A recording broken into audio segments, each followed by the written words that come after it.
તો અરવલ્લીના મોડાસામાં નકલી સિંચાઈ કચેરી ઝડપાઈ। મોડાસાના તિરુપતિ રોજ બંગલોઝ ચાલતી હતી કચેરી, જેમાં બાયડ ધારાસભ્ય ધવલસિંહ ઝાલાએ કર્યો પર્દાફાશ। ડીડી ઉપસ્થિતિમાં તમામ દસ્તાવેજો સિક્કાઓ કબજે કરાયા। ડીઈ નરેશ પરમારની હાજરીમાં ઘટનાનો ઘટસ્ફોટ થયો હતો।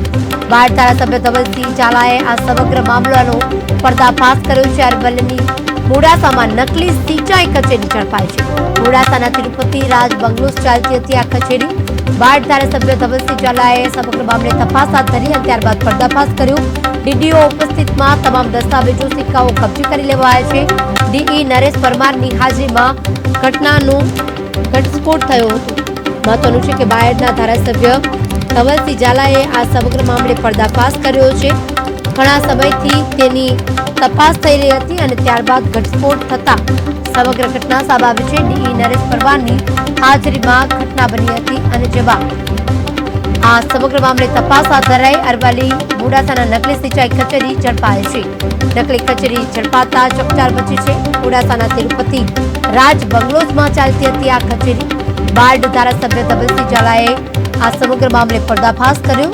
ડીડીઓ ઉપસ્થિતિમાં તમામ દસ્તાવેજો સિક્કાઓ કબજે કર્યા। ડીઈ નરેશ પરમારની હાજરીમાં ઘટનાનો ઘટસ્ફોટ થયો।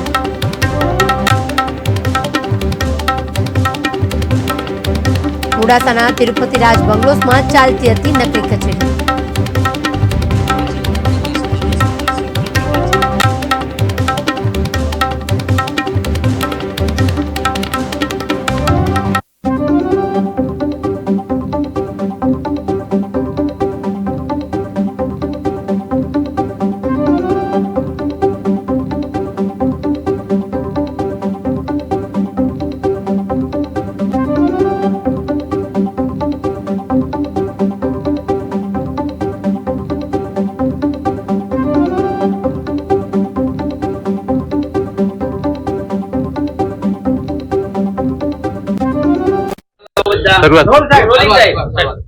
સાહેબ, આજે ધવલસિંહ ઝાલાએ આક્ષેપ કર્યો છે કે નકલી કચેરી છે, બાબતે શું કહો? નકલી કચેરી કઈ નથી। હું 6/23 ની અંદર નિવૃત્ત થયેલો છું।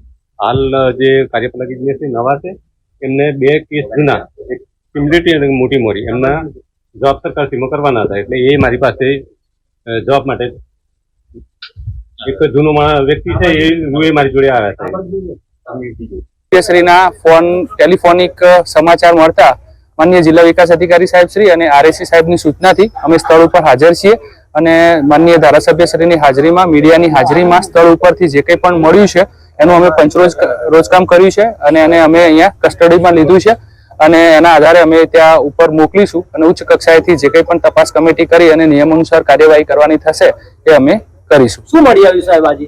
સંલગ્ન માહિતી મારે આપવી હોય તો નિવૃત્ત કાર્યપાલક ઇજનેર શ્રી PM ડામોર સાહેબ પાસે મારે ક્યારેક ફોન ઉપર, અને એમની જો તબિયત ઉંમરના હિસાબે સારી ના હોય તો હું પણ રૂબરૂ આવી જાઉં છું અને એવા જ 2 કેસ લઈને સિમલેટી તળાવ અને મોટી મોરી, આ 2 કેસ જે